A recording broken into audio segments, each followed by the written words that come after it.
T-Rated.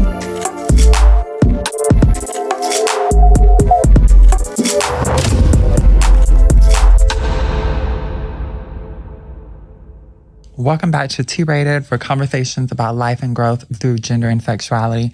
If you haven't already seen part 1, make sure you check that out. But without further ado, we'll go ahead and jump into part 2 of this episode of T-Rated with Domino Presley. Getting a different side of being personal. I want to talk about like how your dating life has been, how that's been like with you working in the adult film industry.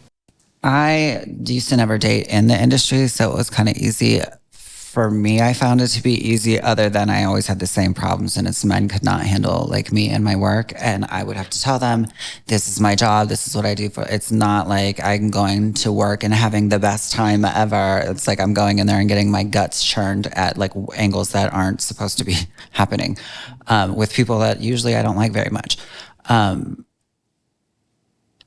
So they have resentment towards that, and then they feel like they don't measure up, so then they have to go cheat on you with like your friends or like other people around you because they need to validate for themselves because they think you're like out fucking these people for fun.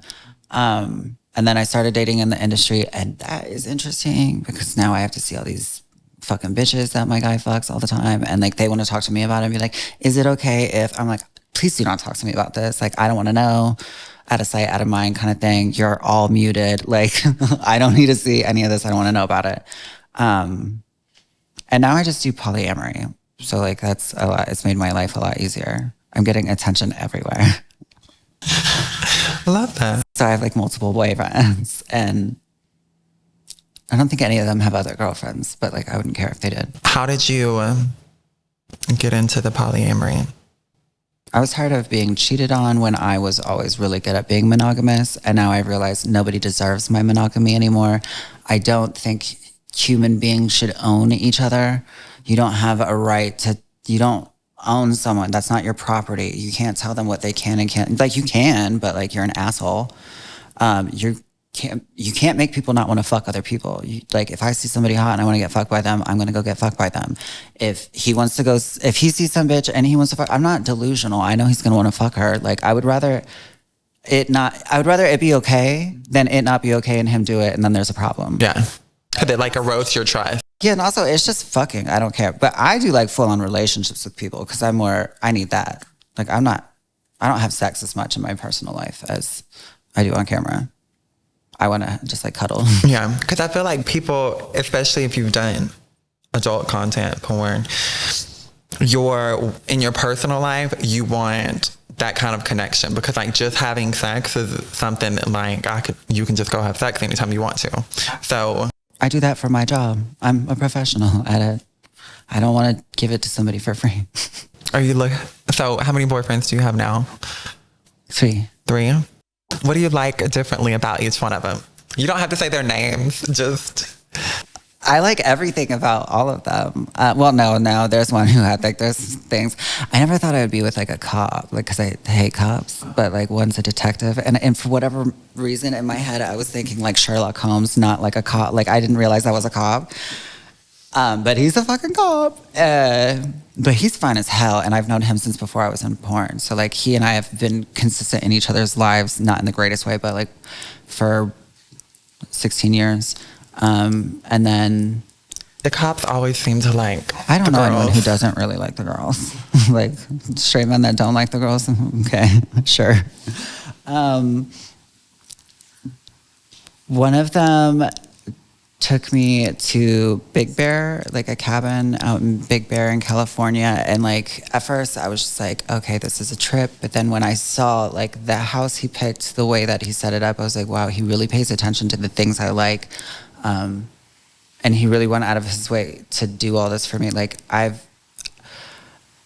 been married to like someone who's rich. I've been in relationships with rich people, and like that, like the nice things I can do. Like I am well, like I do well myself. I don't like men to buy me expensive things. I want to buy me expensive things. I want you to take care of my soul. I want you to take care of my whole, no. Like, yeah, just like little things that mean a lot that other people would just be like, oh, that's nothing. But like nobody's ever done those small things for me. Like he gives me my like high school romance. I almost feel like he's asking me to prom every time he asks me to do anything. Then the other one, I dated one of them's a trans man, and we were together forever, and we're like better than we've ever been because now we're both in therapy, and that does wonders. And like I can't think of anything I don't like about him. So like I love everything about him. Was he like the first trans guy you'd ever dated? No, he was the third that I dated, the fourth I had been with. No, the third I had dated, the third I had been with. But I went like, on my 30th birthday, I was like, fuck cis men. And I only started dating trans men at that time. And then I went from one to another one. And then with that one, it was his birthday, and I like did his birthday dinner for him. And I met my boyfriend at his... believed? Doesn't have any Yes, I met my boyfriend at his birthday dinner because they were friends. And I was like, oh, this is why he's worried about me meeting this one. This guy's fine as fuck. And also he's not psychotic. Like he actually acts like a country boy or something. Most of the trans men I had met act a certain way, which is fine. But he was just so different. And yeah, no, I saw him. I like fell in love with him when I saw him. And then when that guy and I broke up, I was like, hey. I feel like there's not like a lot of... Maybe I just sit in my house too much because I was gonna say I feel like there's not like a lot of trans men in Atlanta. There are. You have to go to a ball. Like go to the ballroom scene. You'll see like all the trans men there. I was like, because you started. Did you start doing ballroom when you still lived in Atlanta, or when you? Okay. Yeah, like I was House of Aviance forever. Like do you know who Kevin Aviance is? He's in Beyonce's like Cunty. Oh, okay, yeah. Yeah, that's him. He's House of Aviance also. I was in the House of Aviance for a long ass time, but they don't compete. They're more of an artistic house. And I wanted to compete. And then when I moved to LA, I had known Mariah Paris Balenciaga forever. We were neighbors. She used to do my hair. And we were good friends. We had been on cast together, a couple drag shows here. And then we were both in LA, and there wasn't really much of an LA ballroom scene. And so her and my house father, Dabrian, wanted to start making that a thing. And so they recruited a few of us. And we got inducted, and I've been doing like competing ever since. Well, like I don't compete as often as they would like me to. I'm busy. But then busy. Yeah. What do you enjoy about competing? About ballroom? Yeah. Oh, well, I like competing. I'm competitive by nature. Like I try not to be too competitive. But it's like performing, and like I worshipped ballroom when I was like younger. Like I would just sit there and watch YouTube videos like all night. And so like to now be competing in it is amazing. Being surrounded by some of the people in ballroom is also really nice. It's a different kind of recognition, I guess. It's like a recognition I actually care about. Mm-hmm. What's that? Because it's like our community. Right. So it means more to you. Right. And I grew up in Atlanta, so I'm used to being around like not as many white people. So when you're in LA, you're just surrounded by it. So being in the ballroom community, it's finally being around like more than just white people. And I like that. Same. I like diversity. Because when I first moved to Atlanta, it wasn't like, it was more diversity than like my hometown was. My hometown was probably like, just probably like half white, but it was like obviously very different because it's like a country town. So it was just like very country. The village I grew up in Michigan, White man. when I had first moved there, my brother and I were the darkest thing they had ever seen because we had come from Texas. Like my parents moved a lot and I had curly hair. So I got called a certain word all the time. And then I went from that to moving to Atlanta and being the only not black kid in my school. So it was like just culture shock. But like it made me who I am and I love it so much. So before your relationships now and polyamory, you mentioned earlier you were married. Yeah, I had been married. And got divorced. Mm-hmm, thank God. Why did that, do you want to talk about why that didn't work out? Crackhead. Or what? So what did you learn from him? What did you learn from him being a crackhead? What did you learn from that? If somebody says they're an addict, like for me, I just need to steer clear of them. Like, and also like, but like trust in your gut. If you think they're fucked up and they're sitting here lying to you, they're probably fucked up. Don't marry somebody you haven't known that long. Like, I only knew him for 3 months and we were married. And he was like started out as a client. And then like what later, like now I realize like everything was a fucking fraud. It was a scam. He was fucking everyone around me because I wouldn't post him. And then when I posted him, everyone was like, oh, that was your husband? Because I never saw, I guess, where you posted him. I posted it on Instagram. So I was like, oh, you might as well see it. Oh, yeah, no. Yeah, because I never saw, like, actually him. Because I'd seen the stuff that you had posted, like, on Facebook and stuff. I think it was, like, a Christmas something that you had posted, but I'd never seen, like, something with actually him in it. Yeah. No, he was a crackhead. And then he cheated on me with another porn star. He had relapsed for like the 9 millionth time. And then I was like, I have to take a break from you for a second. I went to LA to go visit a friend of mine. And I was staying at her house. And then literally like that day, he was fucking some other bitch. And then they told me, she told on him. And she set it up so I would leave him. And then she moved in. Wait, hold on. So the girl who told you he was fucking somebody else. No, she was fucking him. She was fucking him. Okay. But she only told you about it because she wanted to. She told me, and then she got me on the phone, and at the very end of the conversation, she's like, so, girl, what do you think? Are you going to stay with him or not? I was like, why? So you can be with him, bitch? She's like, well, if you're not going to. I was like, but she's a crackhead also, so it makes sense for her.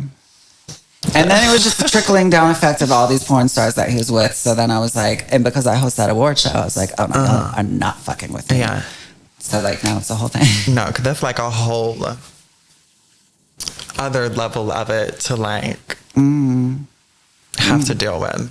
Yeah. The best thing I got from him though was the therapist that I have. Because we were in couples counseling that was like mandated by the rehab he was in.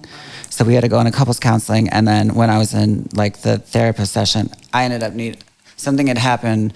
Like I was triggered by something and I ended up starting to do therapy by myself one-on-one. And like, I kind of like, my therapist was also like, what would you tell yourself? Like if this was your friend married to this man, what would you say? And I was like, girl, run. Get divorce him. And he was like, I'm not going to tell you what to do, but. But you just told yourself he divorced me.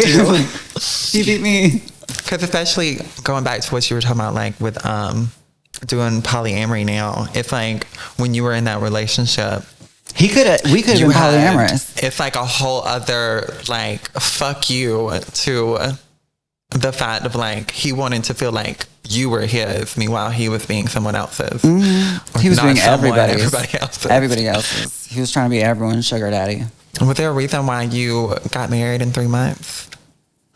I think because as a trans person, we have a hard time accepting love and like, or not accepting love, but like thinking anyone will ever get that far with us.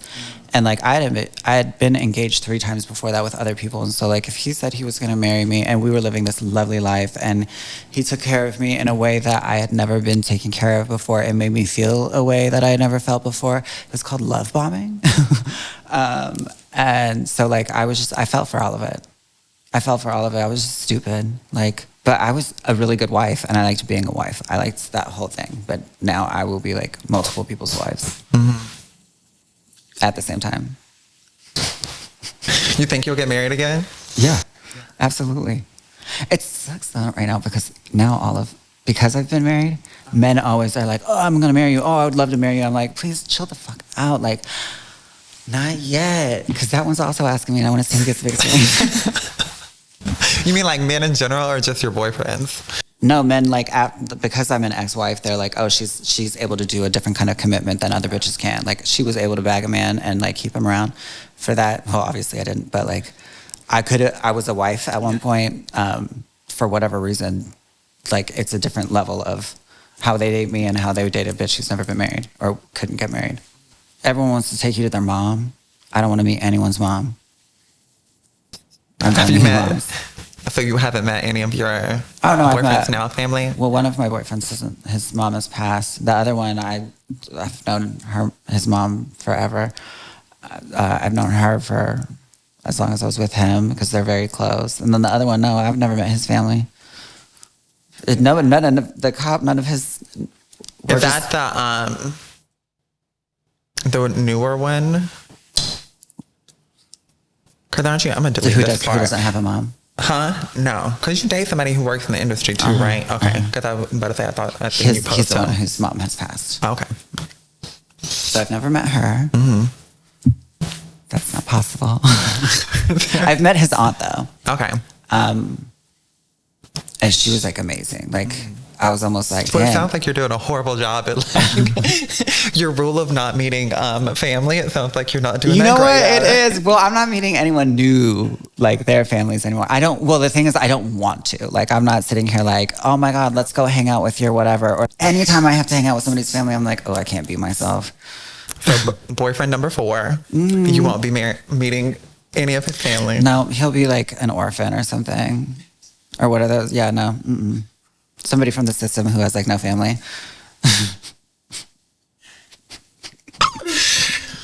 That's good. I don't need some bitch being like, you're not good enough for my son. I'm like, do you know what your son does? You're not good enough for your son, first of all. Now you know we have to get some tea. Some real tea. Ask away. So you don't have to name names. Because you know we're good here on T-Rated. But what has been your best celebrity experience throughout your career and your worst celebrity experience throughout your career? You're going to have to bleep this. I dated for 6 months. Okay. Back in the day, right after his I can't even say that whole thing. I dated this one guy back in the day right after a whole moment of his life falling apart. We dated for 6 months. It started out as him hiring me, but then he would like have me come over and we wouldn't even do anything because we both really like to talk about UFOs and aliens. And then I taught him how to roll a blunt. And I found out that he was really a crackhead. Crack seems to follow me around, actually. I was like, when I first met him, he was like, is there anything you want to ask me? And I was about to be like, are you really? And he was like, hold on one second, let me. And I was like, no, I don't have anything to ask you. Like on the first meetup? Yes. And then he was dating this like 19-year-old girl at the time, and she pulled me in the other room. She's like, so if you want to stick around, here's how you do it. I was like, bitch, I love you. I love you. I was like, first of all, where is your mom? Like, worst celebrity experience. There's this NFL player, just like his like whole like thing. He was trying to underpay me, and then like he was trying to impress me by his stuff. And I had already been with the one I was telling you about, so like no one has impressed me since, except for my ex-husband. And like he was just doing stuff. I was like, bitch, get over yourself. And he didn't pay that well. Just doing the most. Like money doesn't impress me unless you're giving it to me. Right. No, I'm like, okay, this is great for you that you live here. I don't. I'm like, oh, you're. Like these things, they go down automatically. It was like back when like he thought that was really impressive. I was like, I wish mine go down automatically after roll up. Not I'm living. Oh my God. See, at my house in Vegas, it was like I had a remote and I was like, and everything just went up. I loved it. Because that was the one thing when I moved in here. I was like, you know, you would have thought y'all would have at least made these automatic instead of me having to like. You can get Alexa to. So what do you mean? You can probably get Alexa to do what? They gonna roll it? You get the things that hook up to it, and then you would be like, Alexa, turn the thing down, and it would be a device that connects with your Alexa. Oh, I don't. Where's Alexa? Somebody find it for her and send her the link. Yeah, find me this. I got you. I'll install it. Because obviously I'm not gonna do it. I don't do anything. This way you don't have to do anything. You can press a button and it'll do it. You and these fucking crackheads, girl. Bless your heart. Old white men love crack, I guess. Old rich white men love crack. You'd think they'd like pick a better drug. Yeah. That is also interesting. Like, it's not even like a little cocaine. No. I was like, I'll do it if it's coke. Like, I'll do a bump if it's coke. Yeah. Like, now I won't, but like if... I'll do it if it's... Right. You know, when we were younger, we would say yes if it was coke. Back in the day when I used to party and stuff, yeah. Like, it was like that. But like crack, no. Like, Whitney Houston had already died. Yeah. Who does crack anymore? That's the thing. Like, my cop boyfriend was like, was he really smoking crack, or are you just saying he was smoking crack like he was smoking something else? I was like, no, he really was smoking crack. Like, well, I mean, what's crack. the other option? Like, he could be smoking meth, he could be smoking crack, he could be smoking, but I'm saying, that's my point. It's like, heroin. what the fuck else is gonna, like, meth is any better than it would say I'm smoking crack? He was smoking meth too. My ex-husband was. Not. Okay. Yeah, I don't know what the celebrity, I think the celebrity was just, actually, the celebrity had to have his dealer drop it off once, and the dealer that dropped it off was...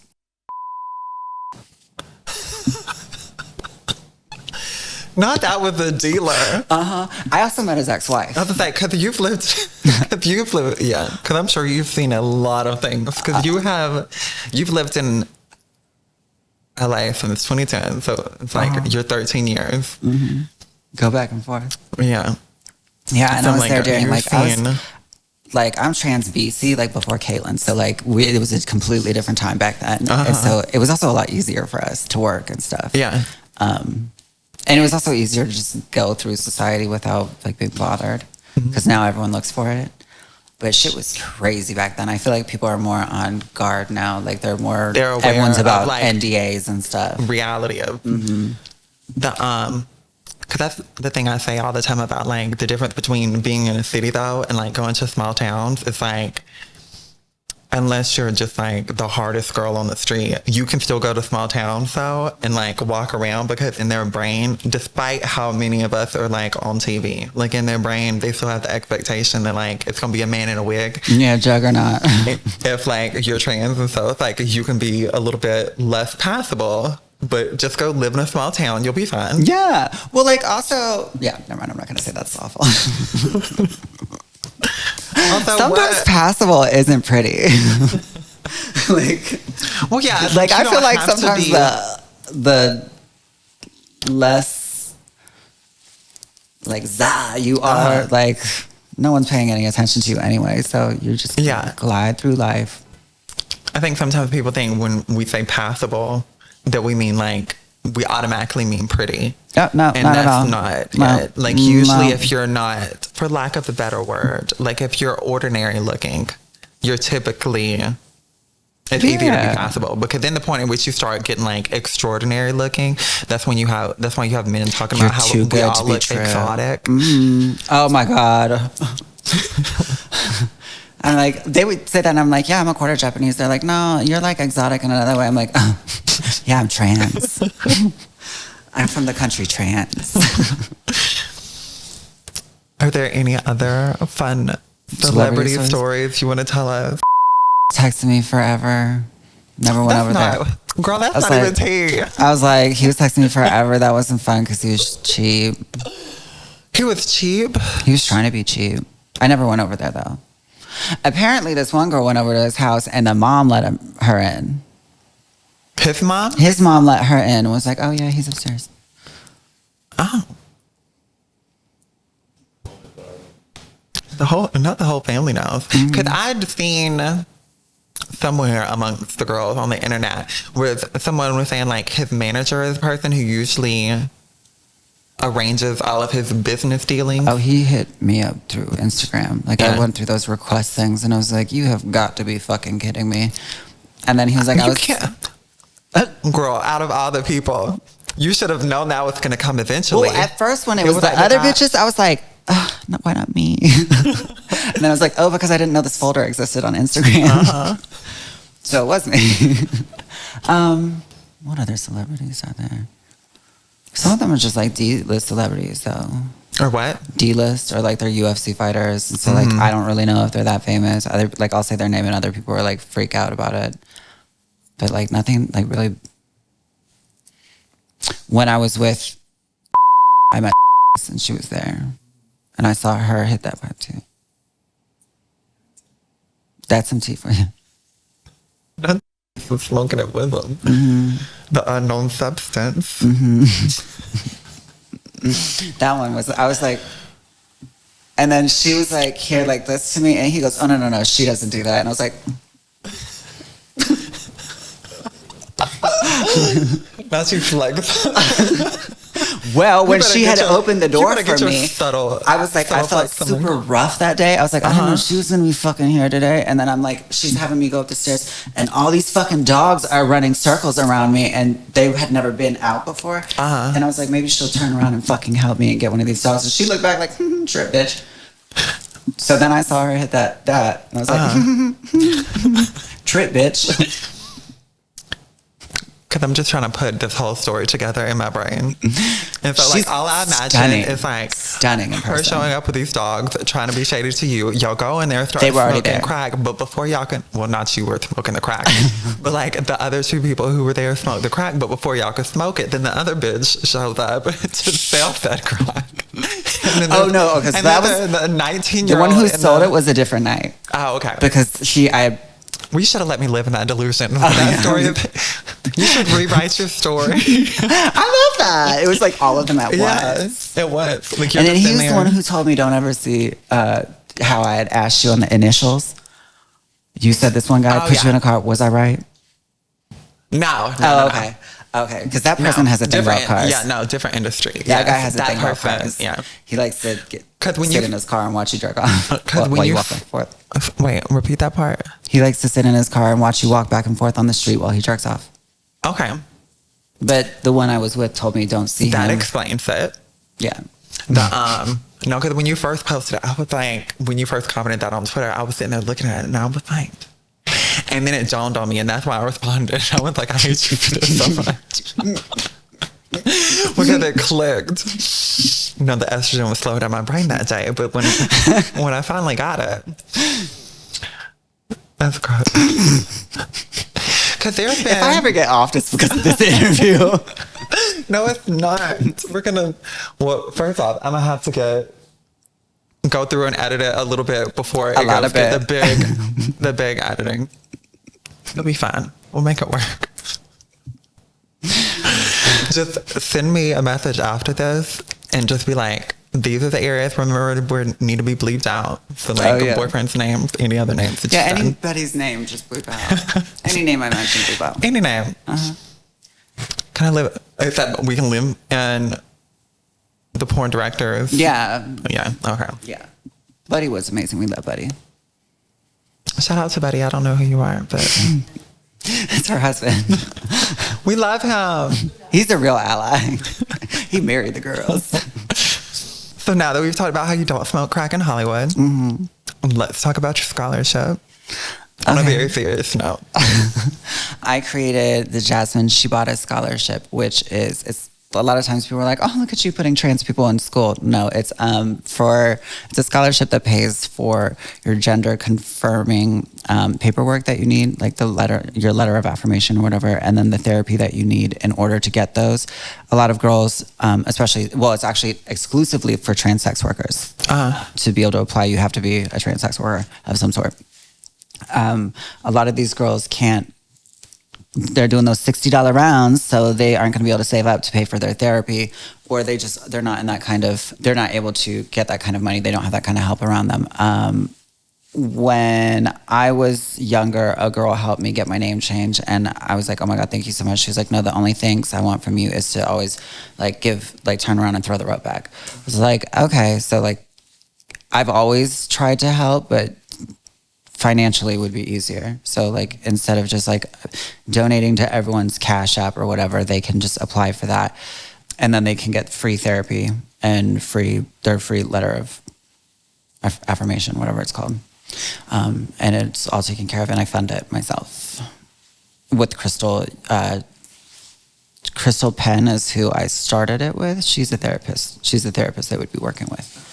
And so when she was going through school for it, I set it up with her. I was like, when you're finally, you're accredited or whatever, I want this to happen. Well, I was like, I need to do this. I want to give you this donation for this. And she was like, we're going to turn this into a scholarship.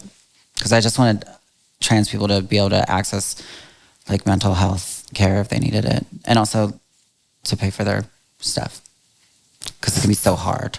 Yes. Do you want to eventually expand it into... I would love to. Doing surgeries, because I know there's some now where people like scholarships and like funds where people can apply to get assistance with the surgery costs themselves. So that's something you want to eventually move it into, or you want to keep it more towards just their therapy paperwork? I think I'll just take care of their mind. They can, hopefully after they get that taken care of, they're able to achieve the other stuff the other way. If I could, I'll do like all of it.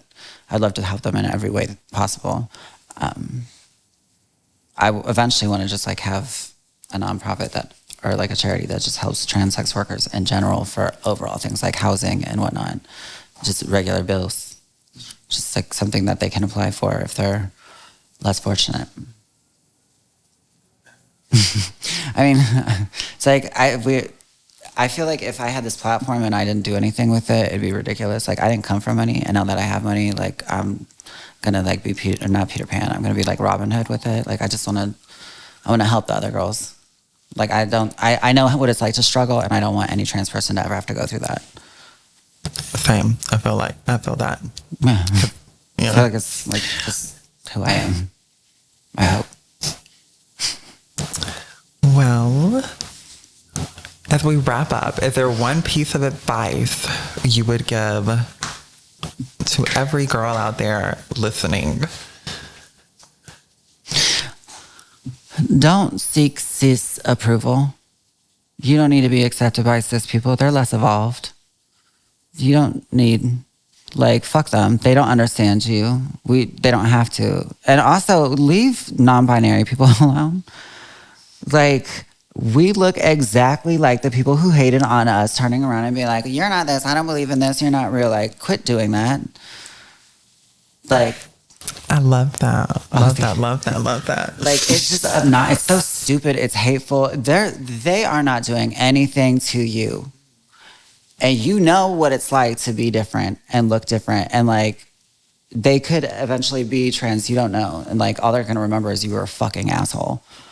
And you don't think they're real or whatever, or you think they're disgusting. Like, bitch, you're trans also. We're all fucking freaks. Plenty of people think you're disgusting too. Not you specifically. Oh, that bitch, I was like... Specifically. I meant like the same people that are thinking that trans people are disgusting think the same thing about non-binary. Because I don't appreciate when girls talk about how... I think there's space to have conversations about the nuances and the differences in experiences and the different struggles that we have to go through versus what they have to go through. But the idea that like, because they non-binary present themselves in a certain way or behave in a certain way, that somehow that's going to keep cis people from like respecting us. And it's like, no. Like the idea that you could just be, when I was in high school, everybody and had come out like, most people who were down there were homophobic, but I was you're not bad though. You're not like them. Yeah. Yeah. Oh my God. And so a lot of we all have the same story. a lot of very binary trans people think that like when you assimilate into society, you don't ruffle feathers anymore. And so the non-binary people are the people who are kind of like holding us back. Mm-hmm. But I mean, they're not holding us back. We're holding ourselves back by bullying them. Mm-hmm. Like, they're not holding us back. If anything, they're speaking up where y'all won't fucking speak up. Okay, a word there. Well, thank you, Domino. Like, come on, just give it to him. Well, thank you, Domino, so much for coming on here. I want you to go ahead and plug like all your social medias. Plug the music. Yes. Okay. Plug the music. What you're doing. This will probably go up next Friday. So. Oh, okay. Plug something that will be happening after that if you want to plug something coming up. Because I know like you're because you're doing Pride this weekend, right? Mm-hmm. I'm performing with the Gurls. We are doing our first full 30-minute concert on the Coca-Cola stage at 3 p.m. Saucy Santana will also be there. Oh my gosh, I have to get there earlier than what I thought I was going to have to get there. Yeah, I'm sorry because we went so early. You sure you're not going to be like third? Stuff always runs behind. Oh, not here. Okay, not make here. sure that I'm there but then time. Starlight, we're also doing Starlight Cabaret, which is that big drag show on Sunday, and that's late. They always have to at put me nighttime, late yeah. because I've got like parts and stuff. They're like, we can't have kids there when Domino's on stage. So if y'all really want to see something. Yeah, I'm like,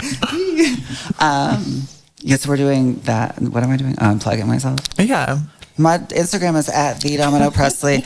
My Twitter or X You can or whatever Google it's called her. is, yeah, you can just Google it all. My OnlyFans is at Domino Presley. Oh, thank you. The Domino. Presley. And then the group is called The Gurls. I'll give you a link to post for that. And then we have, go watch our music video, Glamour, featuring Gunn and Tell Me. And we will probably have a new music video for Chirp coming out soon. And also look forward to the song Chirp being released. It's about, it's an anti-hobosexual song. So it's talking about like getting rid of hobosexuals and like not hobo, B with a B. With a B. Yeah. No, we're very pro-homosexual. You can look for all that and then also look for the performance that's coming up of our performance from Starlight Cabaret. Oh, wonderful. Well, thank you again, Domino. Thank you so much for having me. Of course.